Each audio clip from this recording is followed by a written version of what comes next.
So yeah, welcome again to everyone. So glad that you're here. This is a partnership between Sketch City, which you're probably more familiar with, and AIGA Houston, which you may not be as familiar with. So just a super quick introduction to who we are. We are basically the design professional organization for the country really, but our local chapter is pretty big and we do a lot of different things. Evan and I represent the design advocacy portion of AIGA, and so we're really interested in getting out in the community and talking to people about what design does, how it can help you. We're interested in social causes, like helping people work towards design for good, and just building meaningful relationships with kind of other professions that are like us. And so Hackathon and Sketch City is a perfect fit, and so we are really excited to be partnering with them tonight. So basically tonight we will be trying to answer this question. We're trying to expand our idea of what design does, and it sounds like this is a perfect group to have this presentation with, because everybody's really excited and open, as has been my experience with all meetups and hackathon groups. Everybody's just really excited to work together and to learn. So that creates a really interesting environment for great projects to happen. And so whether you're a designer or developer or interested or neither, we hope that you learn something tonight. And whether or not you end up with a designer on your team at Hackathon, it should all be information, concepts, ideas, ways of thinking that you can use yourself to hopefully have a better experience in your hackathon project. So basically we'll be examining these kind of areas of what design can do. We'll be sharing how designers fit on teams and how you find your team and form your team in the hackathon experience. We'll be sharing how designers help to create the ideation process and really work through what makes a good project and scope that project. And that's how you're really going to have a successful project, if you have that part right at the beginning. And then shaping it throughout. So as the developers are working on their tools, designers are going to be shaping their identities and the brand basically of your project, and then helping you communicate that project at the end, because you're only going to have about 2 to 3-ish minutes to pitch, towards the end of the hackathon. So you want it to be really strong and really memorable, and that takes a certain skill set. So we'd like to help share some thoughts on that. And then in all of this, you're thinking beyond the hackathon. So you're in the micro world focused on that 24 hours, but all of these steps should be helping you create hopes and thinking long term in case your team does stay together, or in case it does have some legs that you can get some funding, work somewhere on it. It's only going to make it better if you have all these right steps in place. So that's what we'll be sharing with you tonight. And first off, we'll have Neeraj sharing about team formation.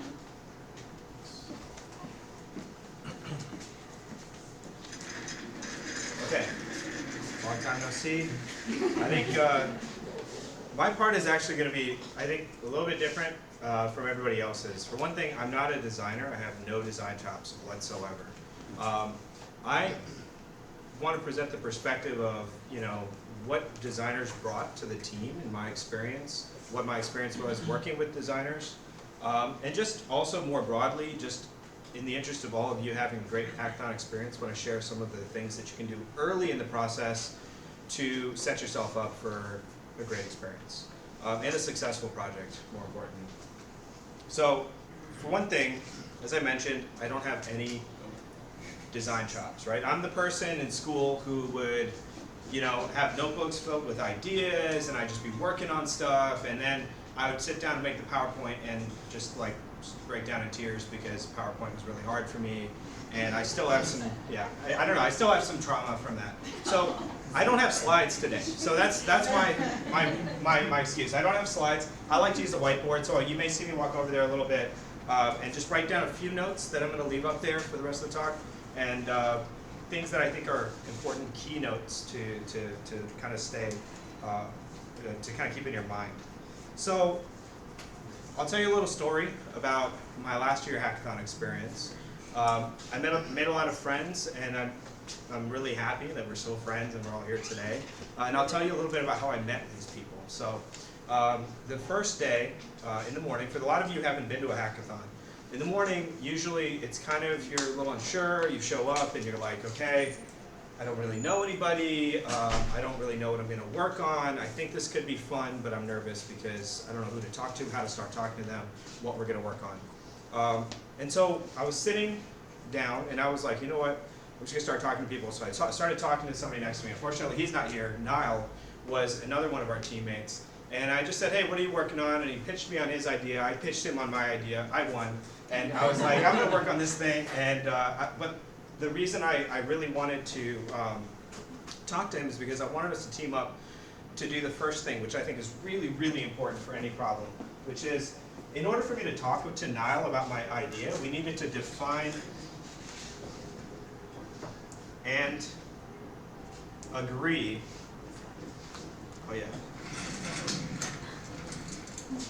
on a problem, a broadly defined problem, okay? Later on, you'll go through scoping and refinement of what the problem is and get really specific on what the project is you're working on. But we needed to be able to do this to even start the conversation.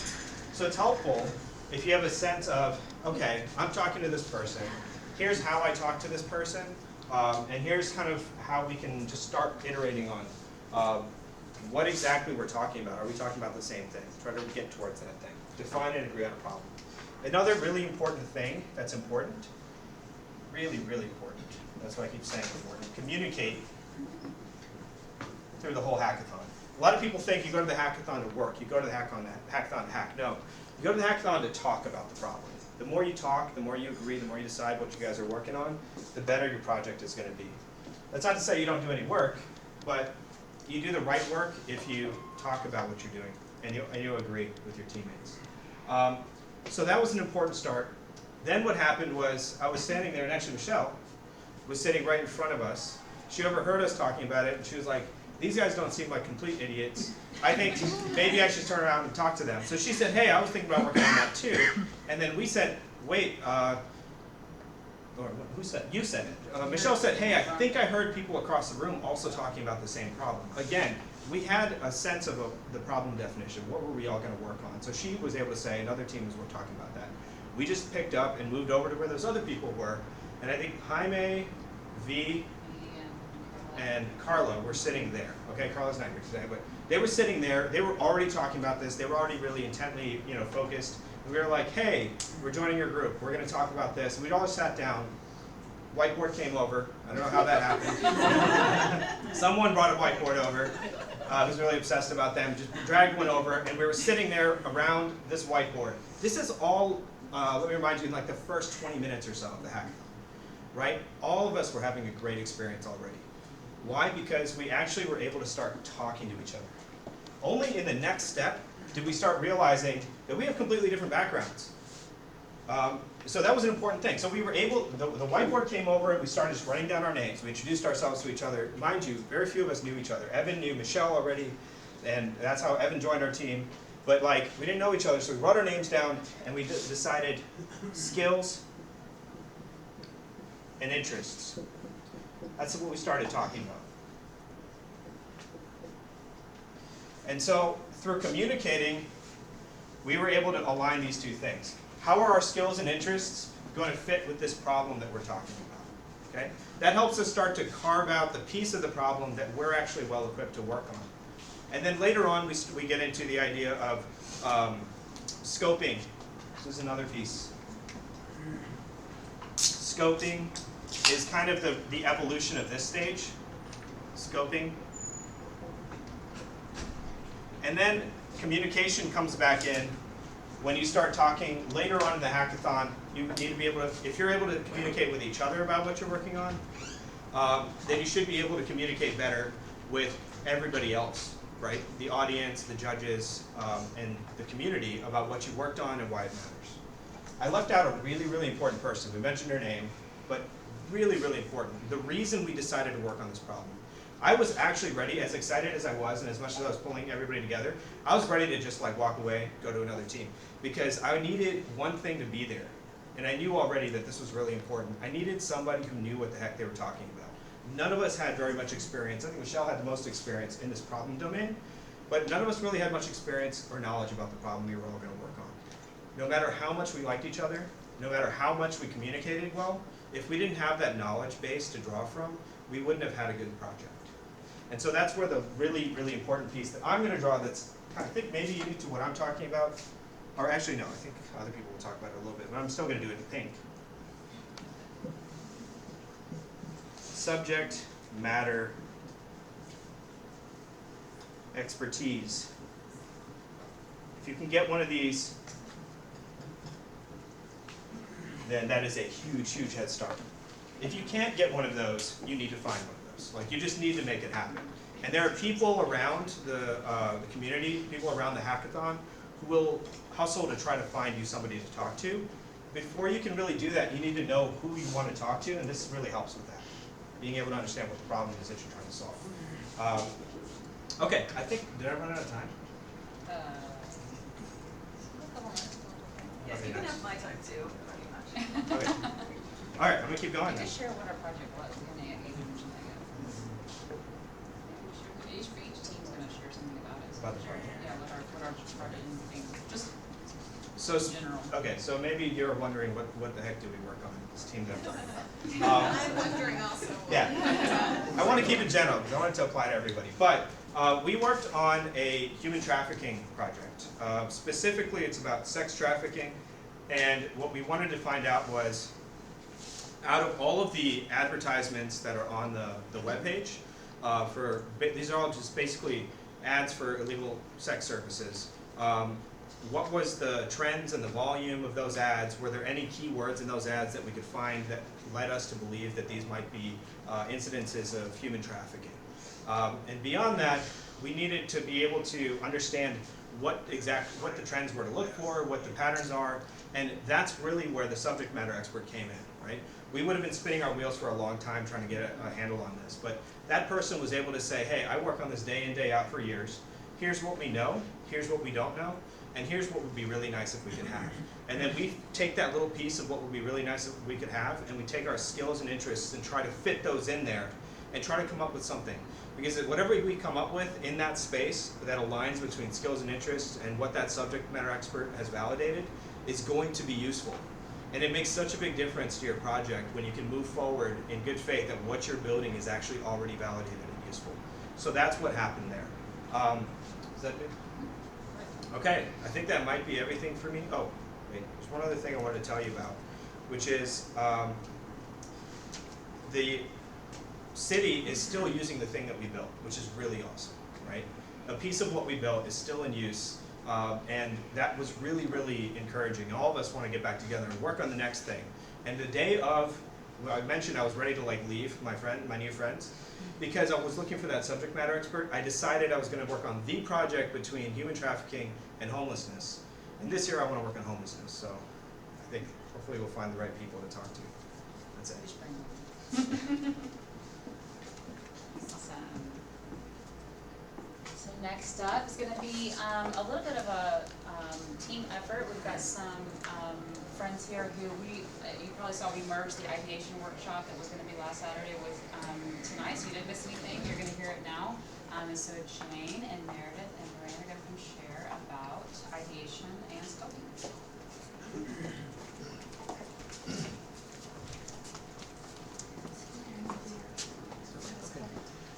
Okay, so I mentioned that I organize a design thinking meetup here in Houston. So we are going to draw some ideas from design thinking and see how we can use them in some of the things that Neeraj talked about. With ideation, with defining the problem, and then also with narrowing down. Right?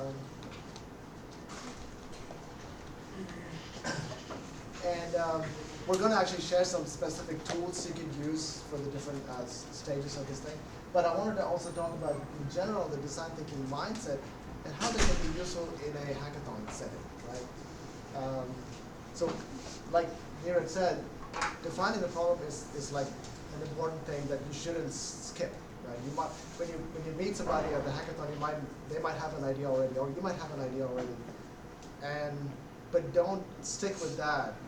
Try to see how you can expand it, right? So, like you said, you can talk to subject matter experts about it, or just people. You know, who are you designing it for, and consider them as to draw inspiration to get ideas. And Meredith is going to talk about some techniques of how you can collect all your ideas and use them. Jane's going to talk. One of us is going to talk about that. So these are some of the principles that design thinking embraces, which can help you in that hackathon situation, right? A couple of things I wanted to talk about is when you're thinking of the ideas, throw out all the ideas you can. Throw in all the ideas you can, right? Don't criticize anything. Don't throw away anything when you start off, even if it is something which seems outlandish. Keep it. One of the benefits that's going to give you is that, like Neeraj said, the hackathon may not be the end of your project, right? You might want to build on it later, and when you're done with the hackathon, you might be able to put some of those ideas and use them and expand on your project. And the other thing is that your solution, even though on those 2 days you might be able to work on some piece of it, you want to have a story that explains how this is something that's useful for somebody, solve somebody's problems, either gives them some kind of benefit or takes away some of their pain. And we'll talk about some of that value proposition of your idea in a little bit as well. One way to think about this as some of the things, okay, here's some of the things that we talk about, right, in design thinking. Empathize, we talk about how you want to get connected with the people you're solving for. You want to talk to people and get their ideas, get their problems, whatever, right, and put them all in one place so you can use that and distill them into something that you can work on. So in a hackathon, given that you have this idea which might be bigger than the 2-day project, you can think of that as your minimum viable product that you might build. If you like in a startup situation, right? We talk about the MVP, which the purpose of that is to take an idea and find out if it's something that people want to use, or if it might help somebody in the end. So it's like a scientific method, right? You have a hypothesis. You think you have an idea which is going to help somebody. You set up an experiment, which is what you're going to build on the hackathon. And then you test it and see if that's something people might use. And one of the feedback you get might be at the end of the hackathon in the form of the presentation you make and the reaction you get from the people who see that. Or if you build it and see if it does work and if it doesn't work. So that's kind of the key principles of design thinking. It's similar to the lean startup methodology. And embracing ambiguity, what that is talking about is really about not throwing away any ideas. Start with the mindset that you don't know what the solution is going to be. Be open for ideas, be open for other people's inputs, and iterate. Right? So you want to build something, test it, learn from it. Learning is the more important part of the failure, right? You just don't want to fail. You want to learn whenever you fail. Even if your project didn't succeed, and if you didn't build something, you might have learned that that wasn't the right way to build it, or the right team, or maybe that was the right team and the wrong idea.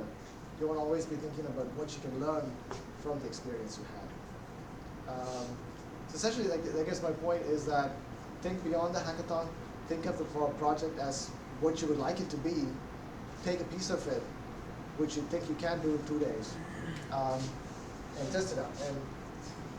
And at a hackathon, there's different ways to create something. It doesn't have to be always a phone app or a website. You might feel like to test out your idea, you can create a PowerPoint to show the transitions and to show your ideas and to show the story, and that might be sufficient for you. Or you can do a website, or the whole spectrum is available for you. And in the project y'all did, there's several of these pieces were part of that. I think I was in there. So this is something to keep in mind as well when you're sitting down to do it. You can think about, scope it out to say, okay, we're going to make a website, or you're going to make just a part of it to test out that idea that you have. Ideation. Before I jump into tools that we could use during this hackathon, can I get a show of hands of people who are familiar with the different steps of design thinking? If you have some experience with it, would you raise your hand? Okay. All right, a few of you. So let me introduce design thinking just a little bit. there's actually 5 steps to design thinking that you go through in the process of sort of coming up with a new product. The first step is understanding, which is what Mira was talking about, empathizing. And who do you empathize with? You empathize with the user or the person you're trying to solve the problem for. The second step would be ideating, right? No, defining. Defining the problem after you understand, defining the problem you want to solve. The third step is when you actually ideate. And this is the step when you don't judge yourself. You don't judge the ideas that people around you are giving. You're just going as crazy or as practical as you want to be. The fourth step is prototype. This is where you are choosing one of the ideas and building it. And then the fifth step is testing. And this is where you sort of validate your prototype by bringing it in front of the user. I don't think we'll actually get that chance. Will we get that chance during the hackathon to test with our users? Yeah. Yeah, we will. Yeah, definitely. Oh, I mean, okay. you have limited time, but you can, True. if you prioritize it, you can make time for it. Okay. So for the tool that I'm going to present to you, it's actually 2 of the 5 steps of design thinking. It's the defining phase and the ideating phase. And once you have those understanding of what you're building, that focus and that communication down, then you can spend as long as you want to actually design the product. But you'll have an idea, you won't be stuck trying to understand from each other what you're building. And one of the ways we can understand each other, like what problem are we trying to solve really, is by a how may we statement. You reframe your question, how might we solve a certain problem? And it could be as general as you want. And then you go up and you go down. So you go up by asking, why am I doing it in order to achieve blah. And then you go up even more, well, so that we might achieve an outcome, a matrix that you can measure your achievements by. Or you can go down by defining how are we going to do it. Is it going to be an app? Is it going to be a PowerPoint presentation? Is it going to be an ad? Anything you want. And then from the 5 different definitions you have, you pick the one that you want to use. And generally, people use these 3 steps. They try to either stay very general, or they pick something more specific so that they have a better focus. So that's a how might we statement. And once you have a definition of what you want to solve and how you want to do it, that's when you start ideating. What's the solution? What's the possibilities? You come up. This is where I really love sticky notes. So everybody gets a sticky note pack, not just one single one. And then you write down all your ideas and you put it on the board. There's a time limit, but there is no restrictions. You can put down as many as you want within a set amount of restricted time. Once the ideation phase is done, you categorize them, right? So when you have so many ideas on the board, how do you narrow it down and pick from all those ideas? And this is called an affinity mapping. Basically, after your idea is down, you can group them by relationships they have. For example, this is about privacy. These ideas are a solution, or these ideas are related to privacy. These are information, database sort of solutions. You just group them together, and then you see what you came up with. And you pick the one that you are most interested in, and sometimes you can group ideas together, group different clumps. But that's still a lot, right? Even if I just pick the privacy idea, that's still 10 ideas to choose from. Which one can you actually go after to solve your problem? 2x2 matrix is an option for you to do that. And design thinking is very much a focus of user-centered design, plus business value, plus feasibility of technology. And you come up with the best solution. And how do you do that? Feasibility, technology, or finance, but since we're doing a hackathon, I think finance isn't something you have to really consider too much about. And desirability, which is this something that your targeted user or your targeted audience would actually be desirable to use? And you would stick the sticky note on here as a team, still communicating with each other, because design thinking is facilitating cooperation and communication. And then you pick the one that's the most feasible, most desirable, or sometimes this is possible, very desirable but not feasible to you. But then you can find solutions in which to make that feasible, desirable solution come to pass.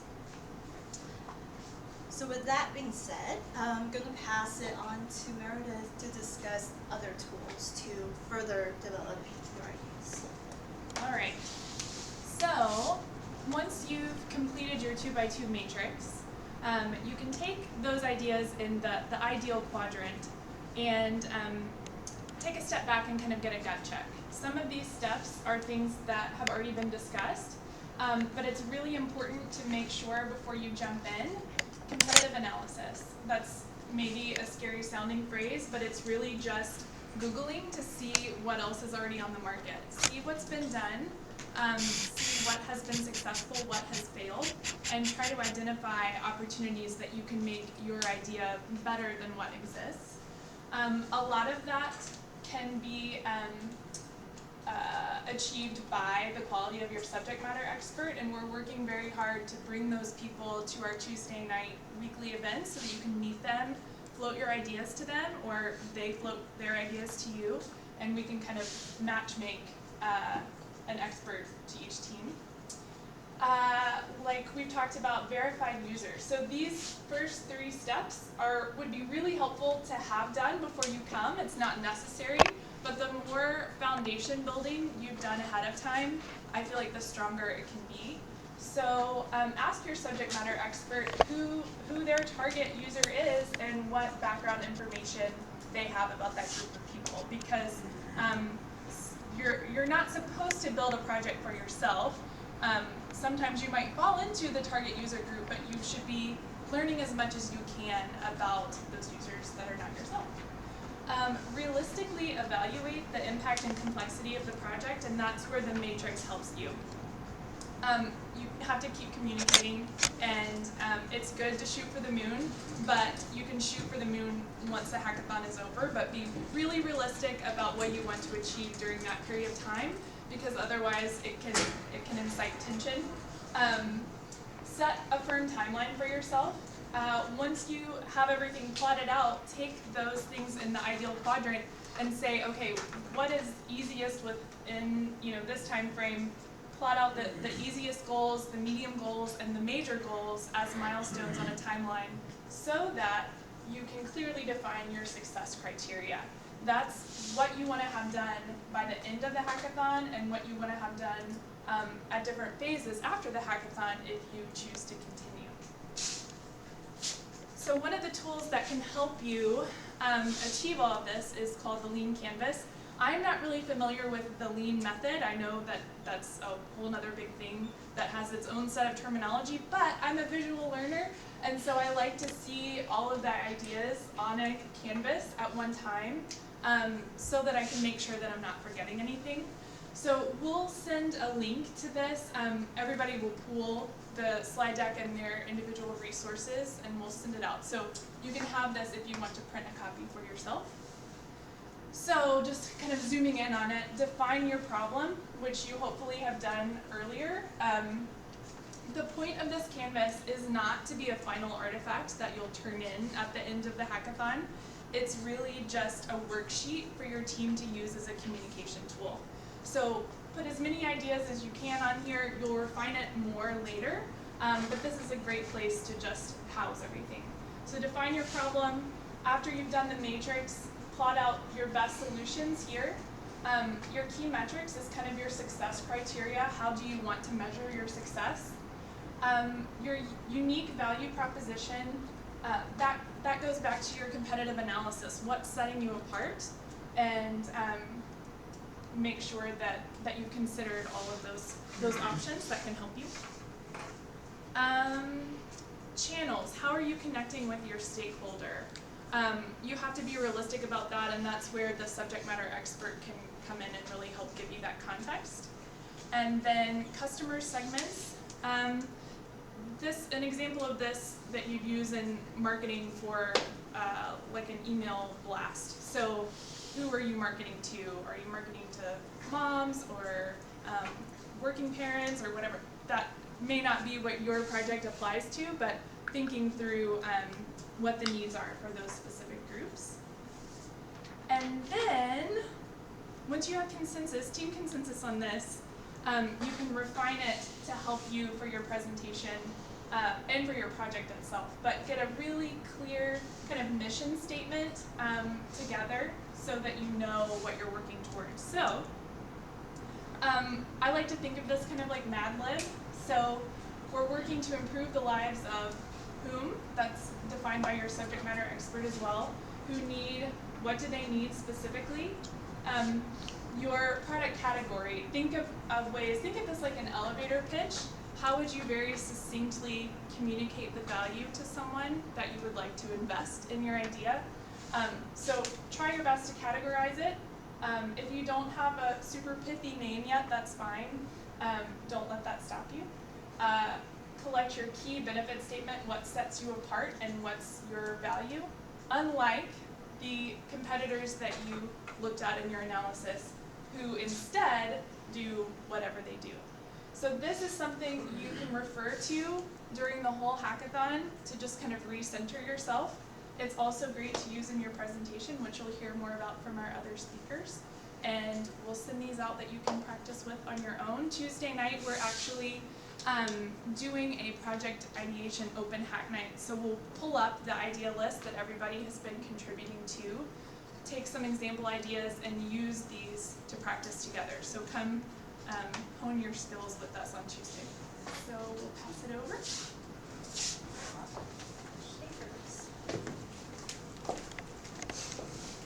Now, Dee and Evan will come talk to us about branding and graphic identity within the project.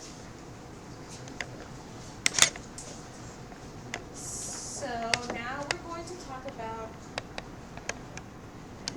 the branding and design aspects. Once you've identified your problem and you know what you're working on and your developers are hard at work coding away, the one advantage that we had on our team is that we had, I think there's like 4 designers.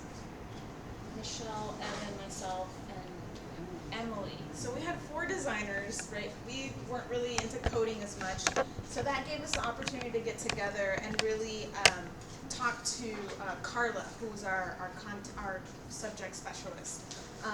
It was really interesting to have her on the team because she was working with investigators, like in the back office, and like, you know, knew exactly what language was being used when we were talking about sex trafficking and the buyers, right? And so I want to give you guys a set of questions, and I didn't write them on the screen, so you'll have to pay attention. In case you don't have someone that's involved in brand strategy as much, let's say you have a team of 10 developers, right? And you know, 5 of them are working on code, and then the other 5 decide to work on other aspects of the project. So one of the first questions you want to ask yourself is, who is your target audience, right? And so we were building a lot of these tools for investigators, police officers, and then the other audience was the actual buyer, the person that was on the website interested in buying a sexual service. And so we really honed in on how old they were, what their income was, what their ethnicity was, if they were tech savvy or not, what their privacy preference was, and even to the point of, were they married, did they have a family, were they single, right? Because all of these things really matter when you're naming your identity, right? And when you're deciding on what kind of language you want to use to really connect with your target audience. So that was the first question, who's your target audience?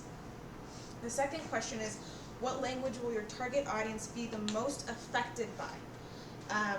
We discovered that the buyers, the sex buyers, were most affected by language that's very personal.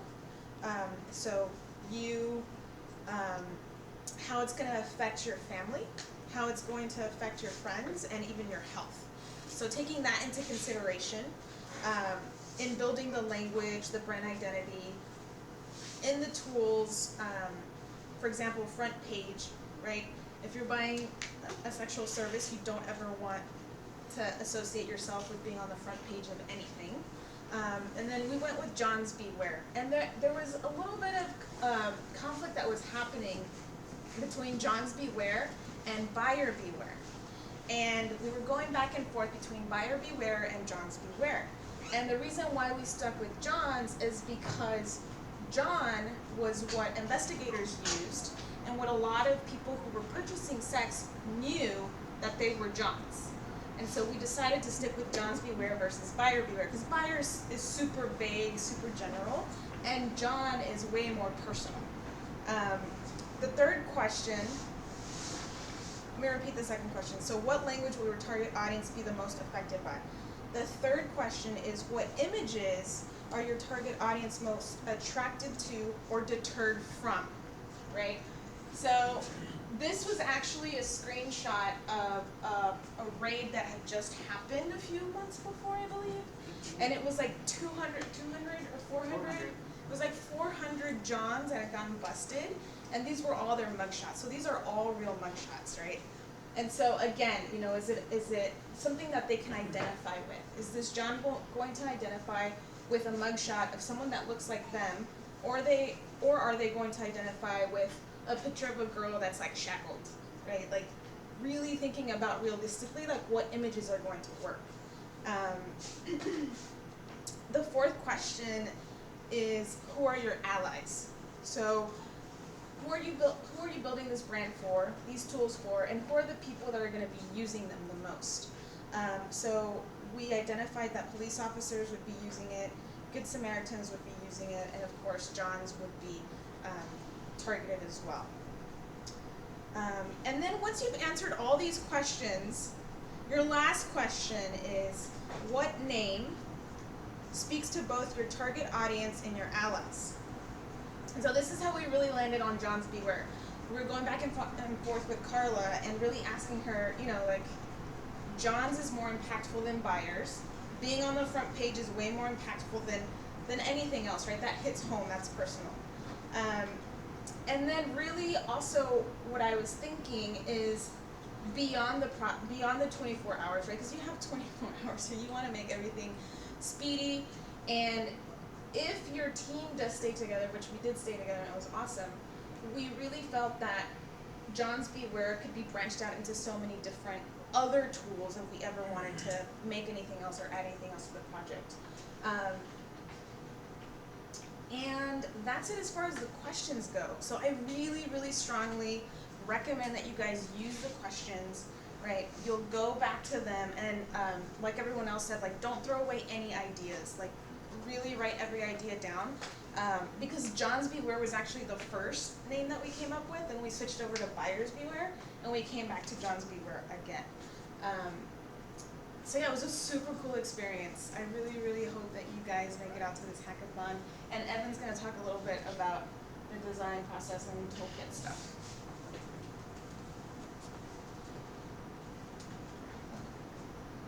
Yeah, so one thing to keep in mind with all of this is, I mean, it's a pretty rushed process and things are changing really quickly. So, you know, it's difficult as a designer to think about working on something that is going to be pretty imperfect, but, you know, it's good to keep in mind, like, the solutions that you come up with are going to be pretty imperfect and, like, aren't going to fit together as well as you would want from, like, a paying project that you get needs to work on. So that in mind, here, these are kind of some of the toolkit that I found useful and have been building on for the last year. And so this is from a designer's perspective. I realize a lot of people here aren't designers, but this is maybe like some good middle ground for them. Also, if you are not so lucky to work with a designer this year, first, sorry, it's experience of a lifetime. Then these are also some ways like you can jump in and kind of cover some of what design can accomplish.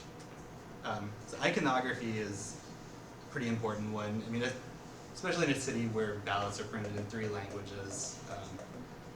Any way that we can like bridge language gaps and simplify communication, I feel like is a really important thing to strive for. So AIGA symbols started a while ago. It's kind of like, if you ever heard the term Helvetica man, it's just horrifically sexist that it's a man. So it's kind of like these like very simplified icons that we end up seeing everywhere. So that was part of the Noun project, and I guess you can barely see, these are like hairstyle icons and there's activist icons, but this site has like icons for anything that you would ever want. So it's a good thing to like have in your arsenal to know like there's easier ways to communicate, especially when, as Joe's going to talk about in a little bit, you have like a really short amount of time for the presentation. So the more that you can like bridge the understanding gap, the better. Font awesome is something that is used pretty widely.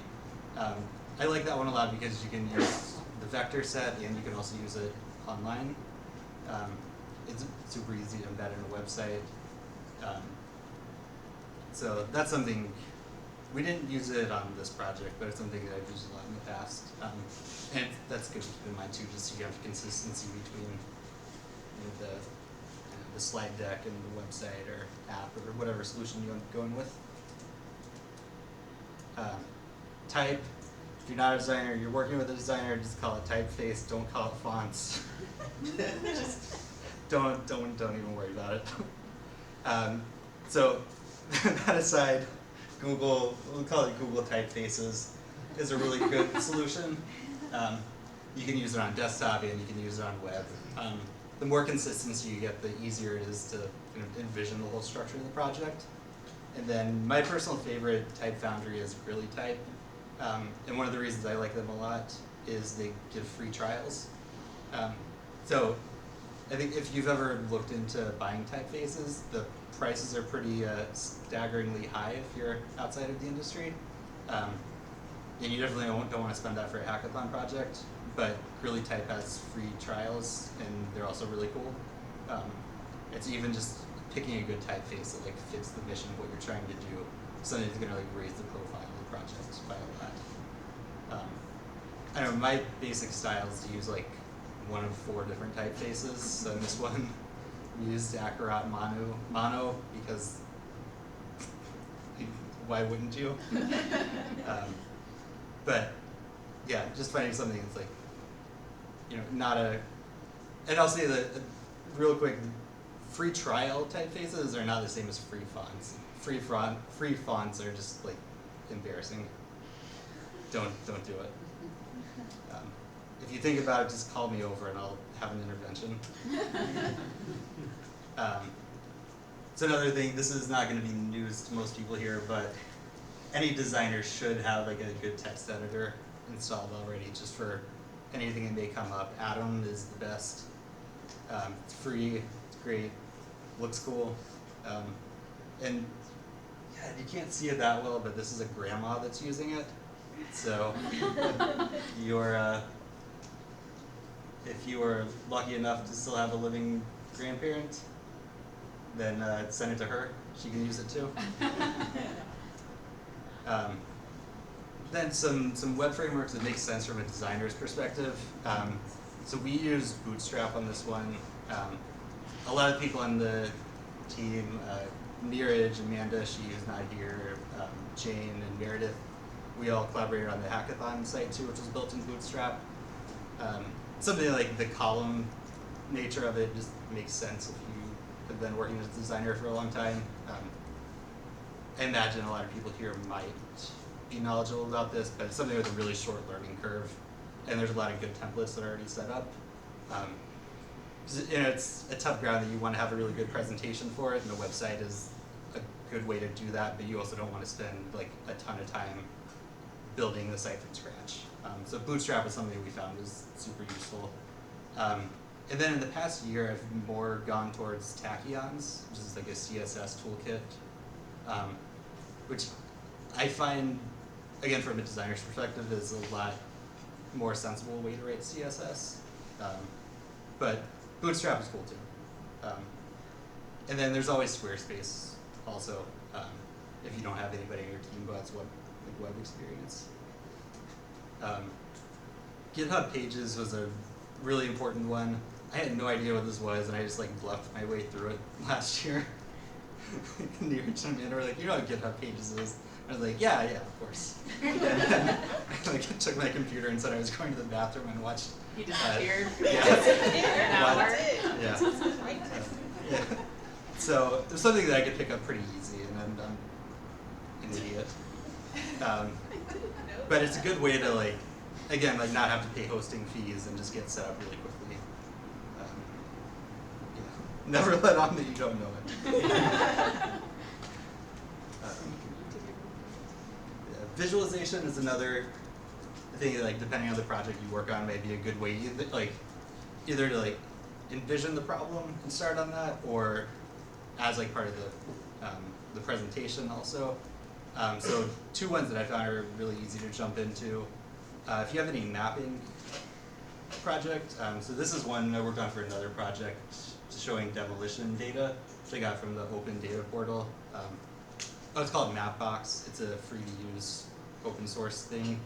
And this is really easy in that you just drag and drop the files in, and they're just layers. So kind of no matter what your background is, it's something you can get using pretty quickly. And then for more straightforward charts, raw graphics, there's a lot like heat maps, the Voronoi ones, squiggly lines.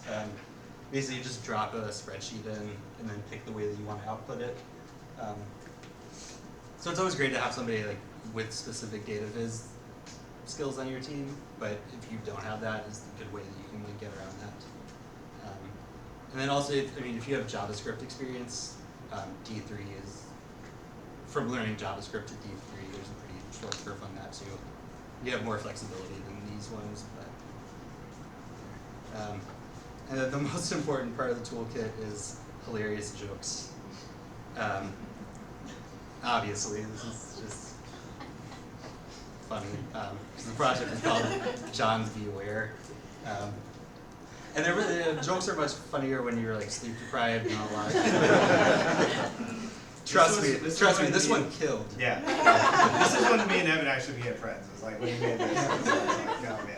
Yeah, before everyone was like, this guy sucks. Yeah. Yeah, totally. Talking about typefaces, and then after that, I made a lot of friends. We're all working on like Girls in Chains, and Evan misses out with this one. We're like, alright. Yeah. Which is a good point, because like, this is all depressing shit. Yeah. Like, human trafficking, homelessness, flooding, like any projects that you're likely to work on are like, it's depressing, and you can't laugh at it, but you can laugh about something like tangentially related to it.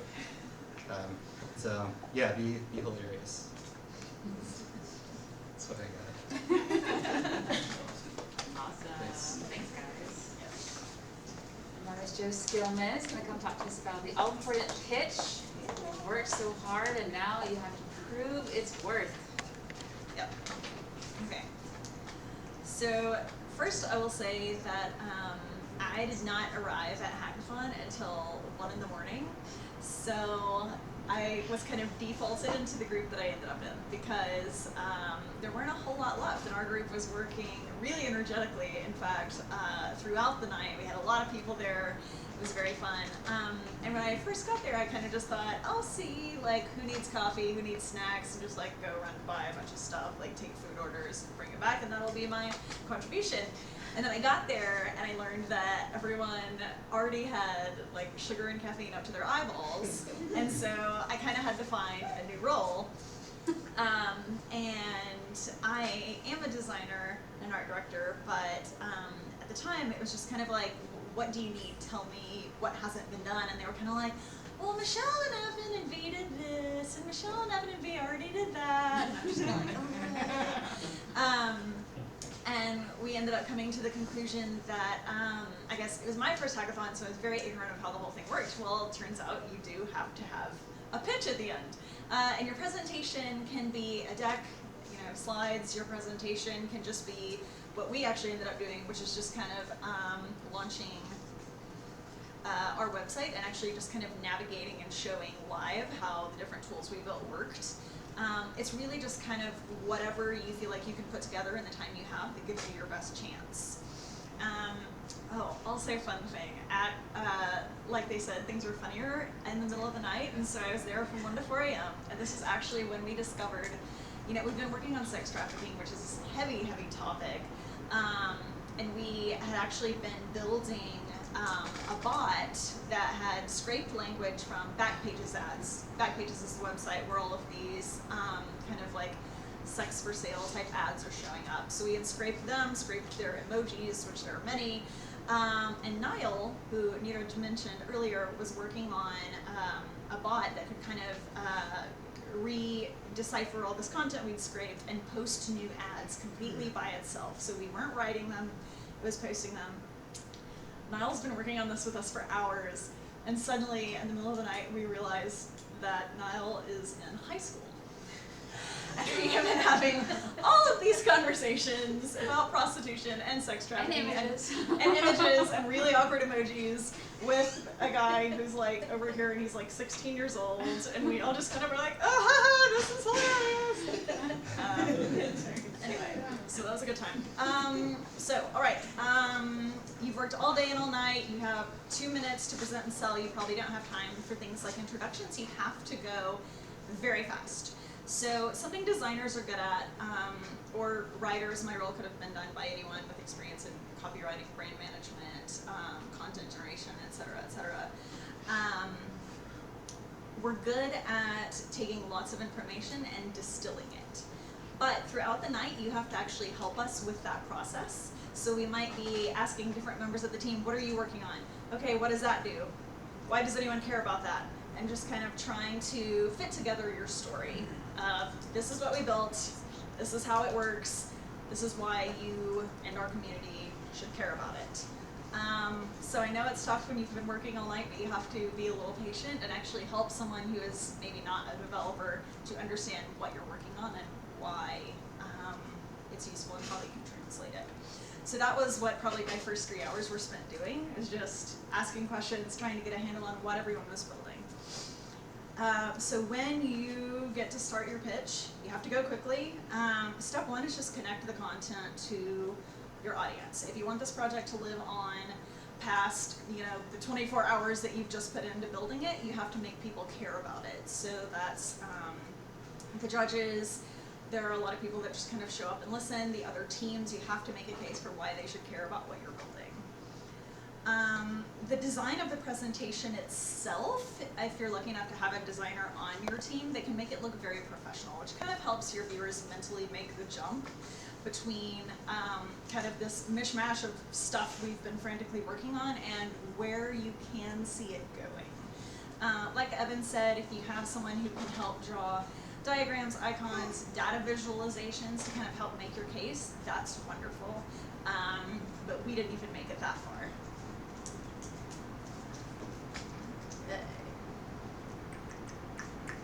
Yep. So the format for your presentation has to be quick and it has to be straightforward. So in our case, we had built three different tools. And you really just kind of have to set up what everyone's going to see. There are 3 tools. These are the 3 tools.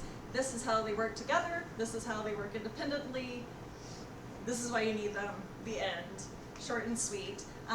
But what's really helpful here is if you can, A, appear as though you like the project, right? Because we've all been up all night and enthusiasm is maybe not at the top of our list at that time. But the more you can convey to people that you are excited about what you're working on, the better off you are. Because if they are going to choose you as the winner, choose you to keep working with your team, or in some cases give you funding, I believe, they really have to believe that you're going to go on and use that funding to do something worthwhile, and that your team cares enough about it. Again, on the topic of enthusiasm, if you have someone on your team that you think would make a good speaker, give it to that person. Even if they are not responsible for building the most, even if they are, not the most crazy talented developer, if you can coach them to sound like they care and to be interesting enough to hold't attention after a full day of just like grinding your brain into small pieces, like you're doing well. Yeah, that's mostly what I had. I mean, your best bet is just you really have to convey the importance of what you've done with your time. So at the end of your presentation, you have to finish strong. You have to finish with a rally cry, an indisputable reason why your project, to which you are definitely very committed, should advance past the 24-hour timer and become known to others in the community, not because you want to win, but because we need what you've built. If you've done well and you've scoped your problem and you've solved your problem, like, we want that to keep going. So give it its best chance, for sure. Let's see, I think, just some little like one-off tidbits. We had talked about, I think, putting together like a Twitter and a Facebook. So if people wanted to stay connected with us, they could actually go online and follow us and figure out where to find us or where to communicate with us. So that was kind of a nice little communications tactic there. That's really all I've got. Yeah, we wanted to make t-shirts next year. There we go. Make t-shirts overnight for tea. Yes. And that's still live, if you guys want to see the actual website that we presented from. And then just in case you're wondering like what this all turned into after, you know, compared to that, as everybody's been sharing, like that 24-hour is really a prototype, it's really a working project, you know, you got it, you know, cross the finish line, but you know it's not all that it can be. And so we really spent time after that 24 hours working the messaging, working the identity, working our technology, and it really became something much bigger and much better to where we were able to, you know, better articulate what we were doing. We build research and action tools to equip our communities to upset the economics that make sex trafficking insanely profitable. It really does speak to that value proposition of figuring out exactly who we're talking to, how we're different. There's lots of sex trafficking stuff out there. What are we focused on? Our branding evolved, our messaging evolved. We got really focused on our tools, and we expanded our tools. We had some that were way more focused on the technology still. We continued to scrape Backpage for months.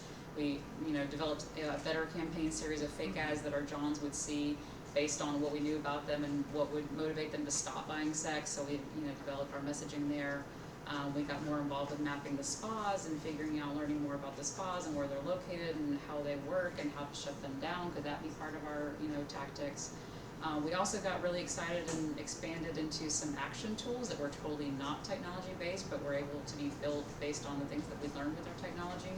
So we had this whole, you know, kit thing to go out to people in the community who were interested in helping us fight the Johns, basically, and these clean graffiti stencils that people could take and clean wash in front of spas to let Johns know we were watching them, and app ideas. So it really, as we alluded to, by the fact that we got our target right, we got our message right, it did serve as an umbrella for all this just continued expansion of ideas that we were able to encompass in the Johns Beware brand. So just in case you're wondering where we got with all that. And then a more robust website that we were able to fully explain the economics, because it's a complicated issue and it's a ugly issue with a lot of things that we don't understand, that's underground. And so trying to explain that process and flow of money in this issue and why that makes it really successful and how we can combat it on those economic levels is what we worked on as well. So that was a lot of information. I feel like that was maybe about 4 presentations in one. So does anybody have any questions or just thoughts, feelings, expanding, anything you want to share or ask? We're more than open.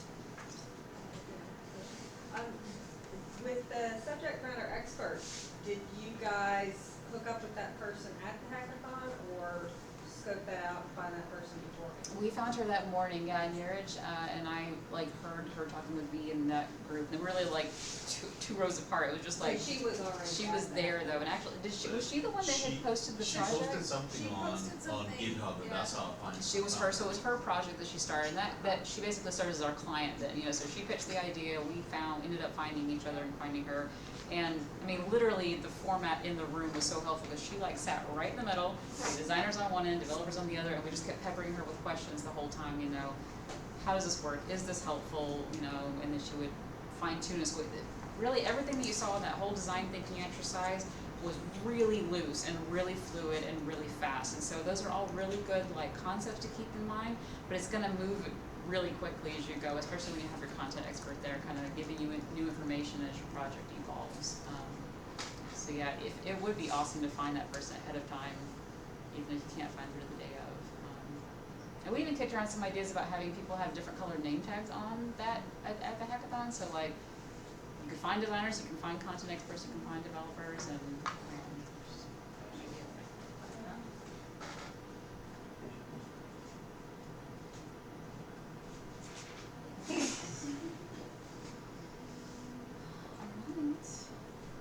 free to mingle and hang out, and this is really what these meetups are all about, is getting to know each other and having informal time to just talk and ask questions and continue to eat. So we will see you at Hackathon. Oh, you did something with a web scraper? The web scraper? You did something with a web scraper on this Johnston board thing? Yeah, we scraped all the back page ads for all of our data on the Johns, and Jamie do a lot of the coding and I developing. did for the one of the research, the schools. searching tool, Yeah. but Amanda was the one who did the scraper. scraping. What were the free tools we finally ended up with? We At had the- Hackathon? Yeah, we had the fake, Yeah, we had the fake ads, so basically what Joe was talking about, where we were creating, where that bot to post for us on Backpage, was so that they would see an ad that looked like all the other ones, but it would really be an ad from us, and we would be a deterrent to say, hey, we know who you are, stop buying sex, and so it was fake ads. It was the spa mapping, you can pull The it up. front page scraper tool. Chrome extension. And then the geo mapping tool. Yeah, fake posting, the front page was the Chrome extension. So here's our fake. And then when you clicked on it, it didn't work. Here's our extension. The robust search tool that Amy worked on. When you then- clicked on it, it would go to like that thing that we had that was like meet your mates. Yeah, that was where the Um, Meet Your Mate showed up, was with that fake ad. With like uploading your IP address to the cops. We had fun with that. I tried doing like sending your browser history to your mom. Yeah. That didn't We had a seem lot of fun with plausible. that. Like Evan said, it really, having a humor, it really helps combat the heaviness of it. And then the mapping would help us see kind of who was clicking from where and associated to where their spas were that they were going to. And they're not all in spas, so like it's complicated. But mapping it helps to start to get your arms around it. So if they were to call the fake number, they'd call it, you get like a message saying, hey, this isn't it, you're busted, just kind of freak them out? Or Yeah, we just played a stay- little bit with that whether it would be like a live call, if we would like post these ads on a certain time frame and basically have a call center set up, that we would be the ones to answer it. We played with that idea. We played with audio messages like, yes, we know exactly who we are, we're letting the cops know right now, we know your IP address, we know your history, all these things.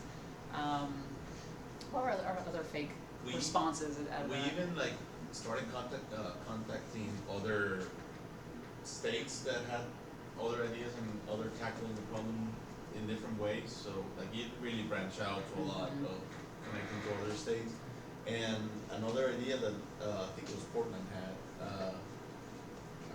or I don't remember the state, but they will answer the phone. Oh, and our other guy was also doing it. They will answer the phone and start like asking questions to the guy, like, why you're doing this, how long have you been doing this, and like a lot of people, it was surprising, like a lot of people did answer all these questions, and so you could have all this statistics about like a little survey, and all, of course, other people like, well, I'm not gonna answer any of that and just hang up, but that was very interesting, like how other states also have been tackling this problem in different ways. That was pretty cool.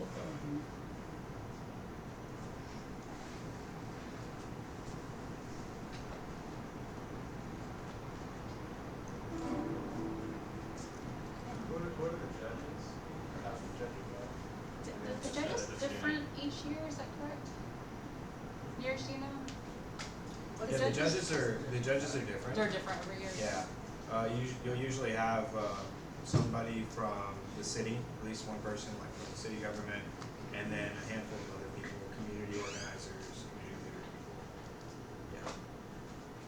Confirming them for this year, and we'll be posting them on the website. I think like Councilmember Edwards was one of the judges last year. Beyonce. Just the two of them.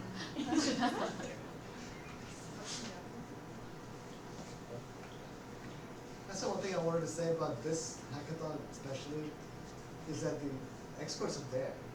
There's so many people who care about Houston and the government who are there, so you always see, when you find somebody there, you find this subject expert.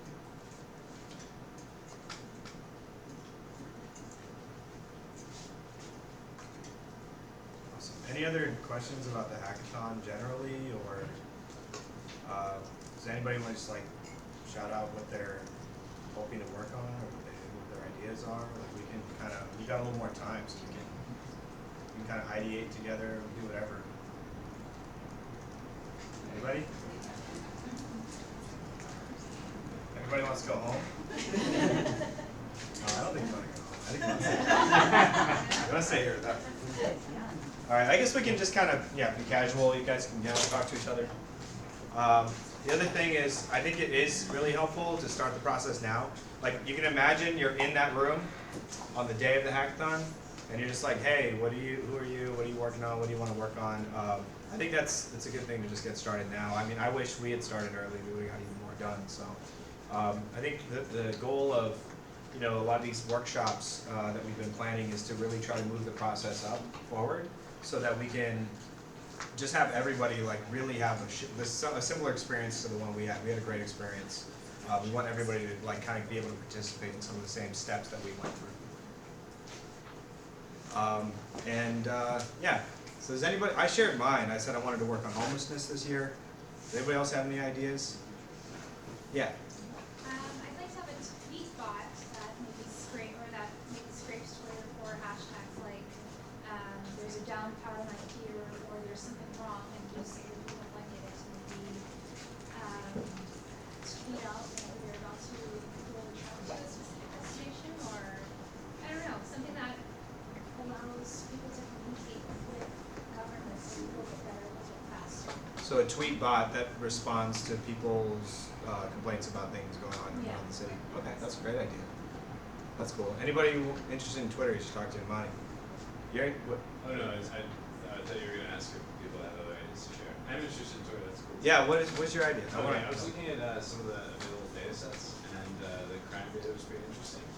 And I thought it'd be interesting to try and use machine learning to predict where crime might happen in Houston. So crime prediction. Yeah. Like Minority Report?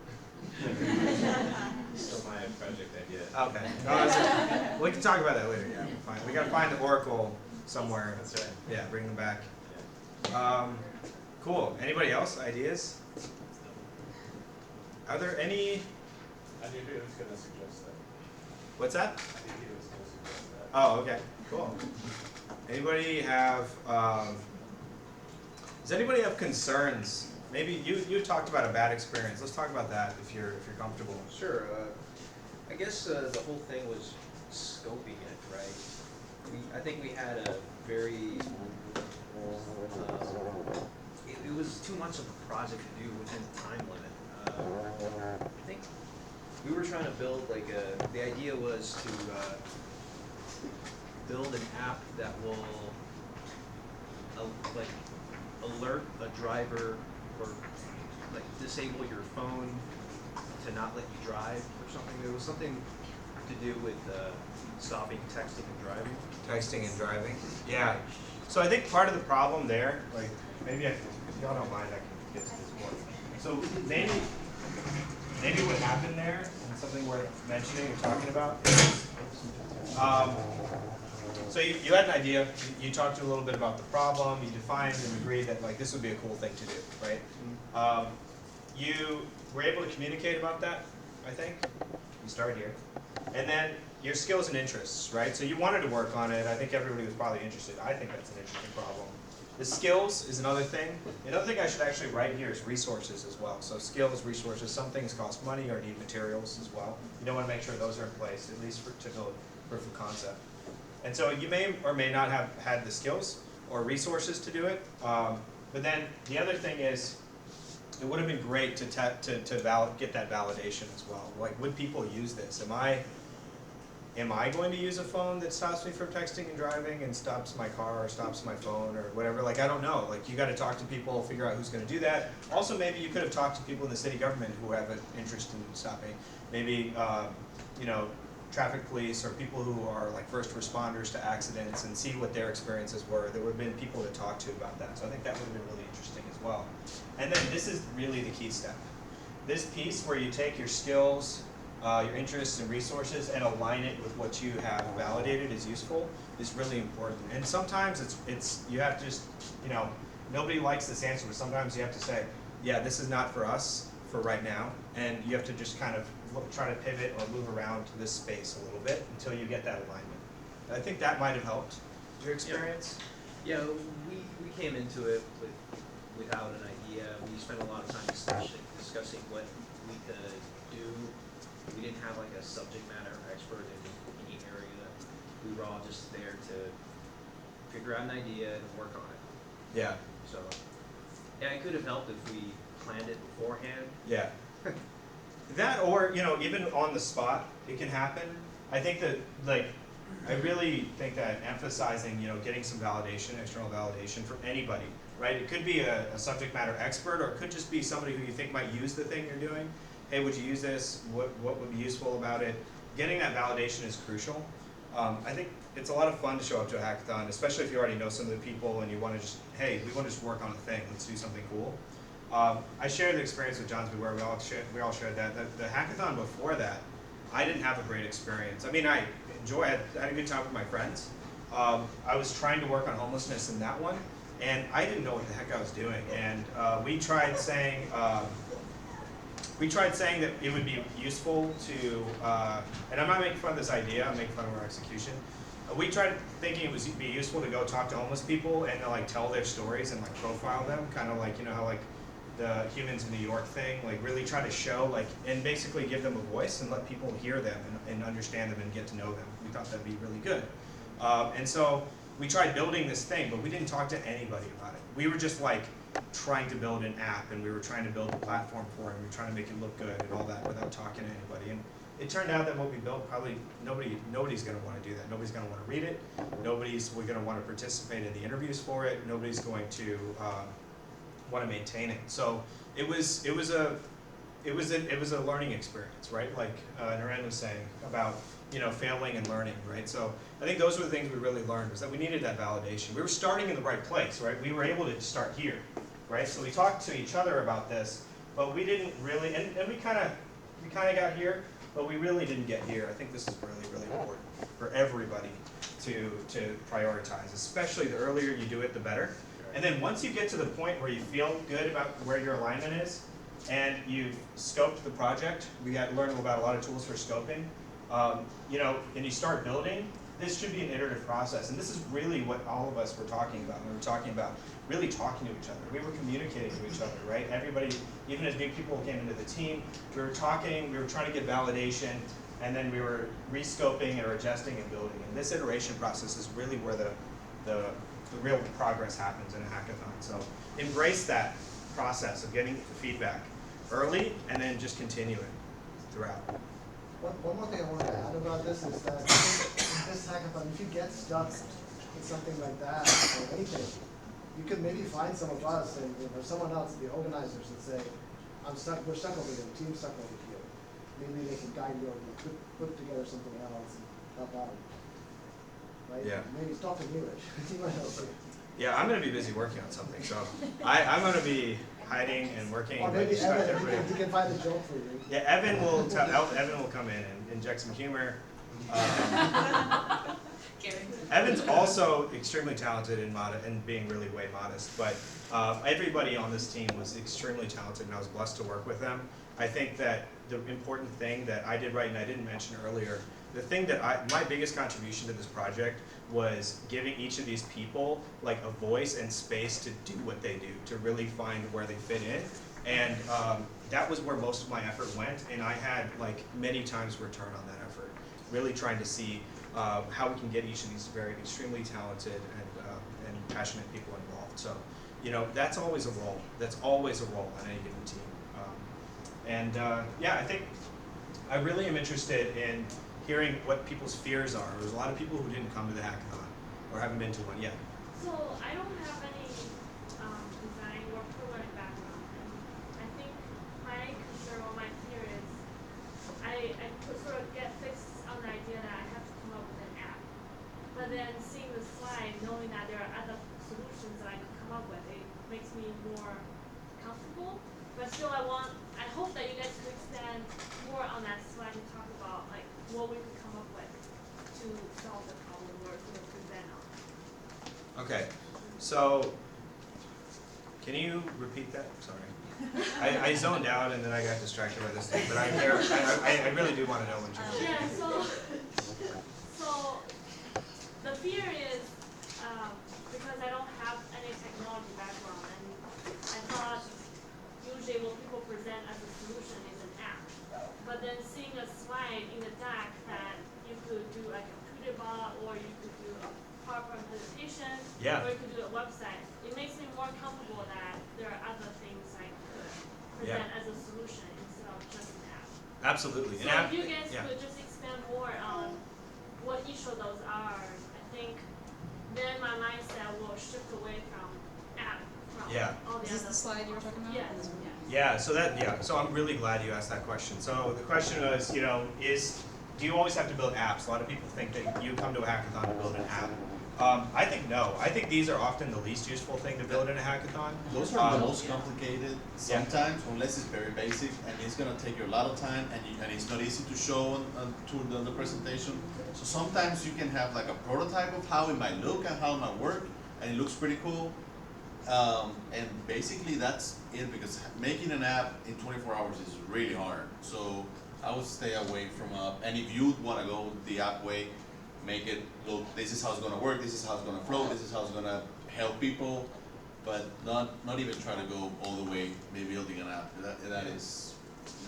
And Jaime would know, he builds apps professionally. So like he knows like what it takes to do one and whether it's a good fit for something or not. And so yeah, that's a great answer. And to add to that of the other things that you can do, one of my favorite hackathon presentations was a PowerPoint. As much as I shared with you my personal story about myself and PowerPoint and how we don't get along, one of my favorite presentations was a PowerPoint that just educated people about a problem. It was about food deserts in Houston and like where they are, what they really are. This person just went and did research. He didn't build an app. He didn't build anything actually. He just did the research and then put it together and communicated it really well. And that was one of my favorite hackathon projects. In fact, it was one of the winners that year. So yes, just distilling and communicating research about a local problem is valuable.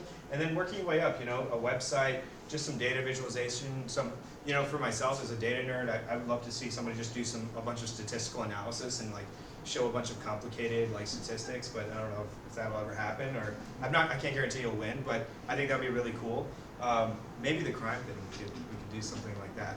So, some statistical modeling, the Twitter thing, even just, one of at that same time that I had that experience with the homelessness thing, I was actually also trying to do something else. I put up a picture, like a low resolution picture of like a empty abandoned lot, and I had this like empty gilded frame that I put over it, and so it was just this thing on the wall of like an empty abandoned lot and a gilded frame, and then I had like a cork board and some stickers. And on each of the stickers I wrote, "I wish this was," and I just like left it there. And I just walked away and worked on my project and would come back and check on it periodically. And people wrote I still have this up in my apartment, like people wrote all kinds of beautiful things about what they wished that place could be. And that was my project at that time. And so I think that, I hope that answers your question, that there's a lot of different things that you can do. And all of those things are valuable. There was one presentation that I think stuck with a lot of us. It was two teenagers that were mapping resources for homeless LGBT youth. And that was, there was basically a PowerPoint with a Google map thing with like the red dots over the resources. So it wasn't anything too like technically thorough. Well, I think that started out as an app, and then they had to simplify it because they didn't have because the I did a hackathon that the Texas Tribune did last summer about like making voting more accessible, and the project that I ended up working on was like a Facebook Messenger bot, but I don't know how to build a Facebook Messenger bot, so like me and someone else in the group just like enacted it like it was working.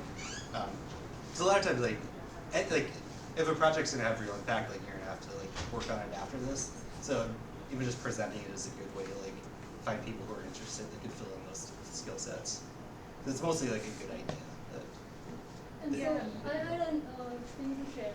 Sometimes we can just sketch it out and then there are tools where you can take pictures and just automate them Yeah. and do the screenshot. What I is was it gonna called? add that to it. Envision.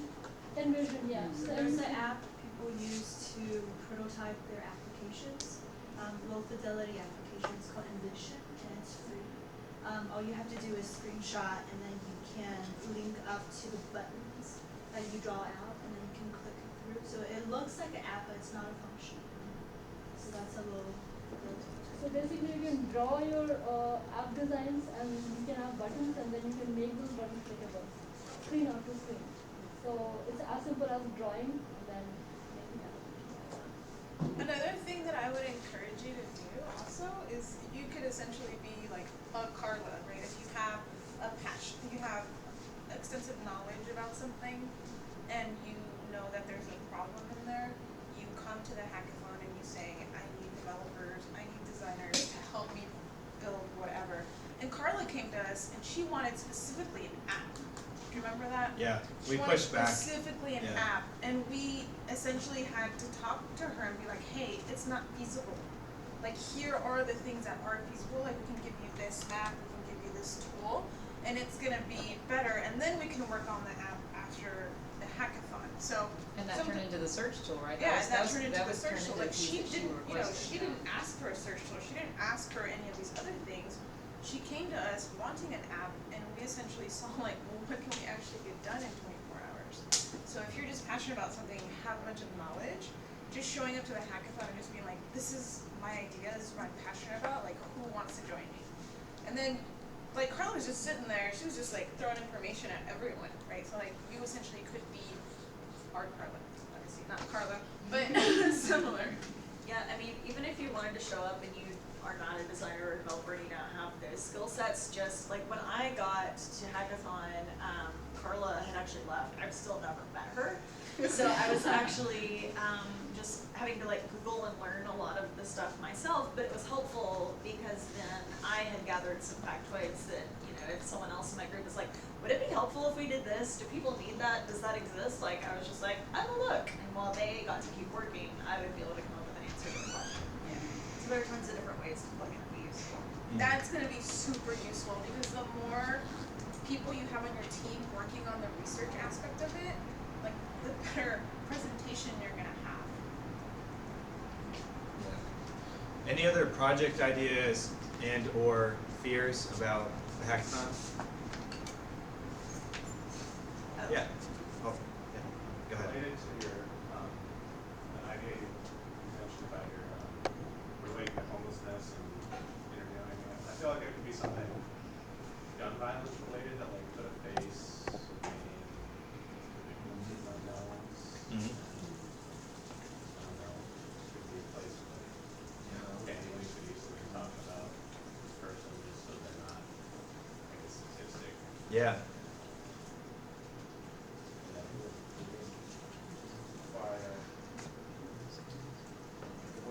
That much, you know, managing the context of the work, or just, you know, expanding the breadth. Yeah. That's a great idea. And that's, you know, that again, it's a local interest, right? I know that there's like, you know, there's journalistic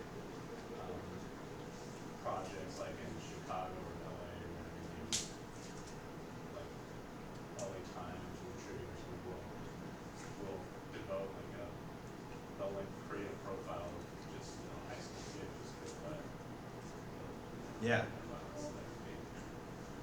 allied to that. So, That's a great. What was your name again? BJ? BJ? Okay, so BJ, just for everybody else and for the camera too. So BJ just pitched the idea of putting a face to victims of gun violence and doing some research and writing up stories and giving pictures about that person, so that the person's not just a statistic. I think it's a great idea. And again, I think you can combine that with local interest as well, so that even though somebody in Chicago or New York or whatever is working on it, we can tell our Houston story of people in our area, or we can just put our Houston flavor on any project. Keep that in mind. If you see something that somebody else did, it doesn't have that Houston flavor necessarily. Yeah. A variation on that, if anybody has a gun, some people, like I have a license to carry a gun, and sometimes I carry it, sometimes I don't. But one question you always face with that is where are you permitted to take your gun? And where do you look to find that? You don't find out until you get there at the door. You don't have your gun on you right now, do you? That would actually also be really useful for people that don't have. If you say don't bring your gun in here and they do, that's trespassing. Yeah, so you want to be careful about that. That's a great idea. I think that would be useful. I imagine there may be a public data set of that, or that could be a crowdsourced data set where like people can just tag places they go if they see that sign or whatever. That's a cool idea. I mean, a lot of the gun extremist groups have like a database of everywhere of what bans open carry and what bans concealed carry too. Okay. And they like frequently weaponize that against the people who opt out. So we could repurpose it and take the politics off of it, just make it a resource. So yeah, that's a great contribution by them. Just one more suggestion for people if you're still looking for idea. City has 3 website. You can go there to find the problems like parking. Both largest city even has these ideas. And Yeah. they also have a That's a great idea. What was your name again? Xiao Yang. Oh yeah, I lost Xiao Yang. Yeah, Xiaoying just mentioned the 311 website. It's a great resource for data, for ideas. And did you raise your hand back there? I did. Yeah. I have an idea and also I guess my fear. My idea is like something to do with walkability.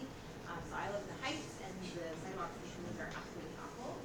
And I will be, if it's okay if it's just me, but if I have like a stroller, which many people in the Heights do, sometimes I have to do like an enormous loop where I'm like doing crazy jaywalking and like cars don't stop because there's like unprotected crosswalks. So I think anyway, so that's the problem. And then like it could be anything from like you know, at the most complicated end, like an app that can show routes that are the most walkable, like, you know, whether it's for somebody who's skateboarding, bicycling on the sidewalk, or walking with a stroller, or in a wheelchair, or it could be like easier end, it could just be like, you know, a way for people to report, like there's a huge crack in the sidewalk here. So anything along those lines, I think there's a lot of different ways to do things that would help. Or, you know, here's where like the crosswalks are, you know, have stoplights, as opposed to are just drawn on the ground and nobody actually stops. And stuff like that. So lots of different ways to do it. That's an awesome idea. You said you also had a Oh, fear. my fear? Yeah. My fear is that I've never done a hackathon before, and if I came, I would have to bring him. So I'm not really sure like how it's gonna go, but somebody was encouraging me, a friend who has done a hackathon before, was encouraging me to just try. Yeah, we've had babies all over the place. It's awesome. It's super Yeah, friendly, it yeah. actually helps a lot. Helps us not take ourselves too seriously to have all the babies around. So we'd love to have you and your baby at the hackathon. For sure. And the Houston Tech Center is like pretty big space too. So if you ever need to like step out for a second, there's like plenty of Yeah, there's lots of room. places. Yeah. When I like Rush had to learn GitHub pages, you can just do the same thing. And you just like need a second away.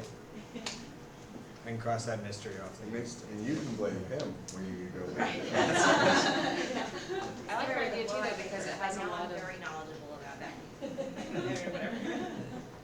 I like your idea though because it has a lot of different audiences. Like I said, you can personally relate to it as a mom with a stroller, but you know, accessibility for wheelchairs and there's all kinds of reasons you would want Houston to be more walkable and accessible. So I think that's gonna only increase the number of people who would care and who could give you feedback on whether they would use it or not, what kind of tool it would be for them to use. At any of these projects we have been talking about that have various audiences, I think are super helpful and they make it more valuable. And what was your name again? My name is Alice. Alice? Okay. That's a great idea. Yeah, Alice talked about walkability scores for sidewalks. Yes. So I have a hackathon idea, and I'm not a developer, so I don't laugh at like I don't know how feasible it is.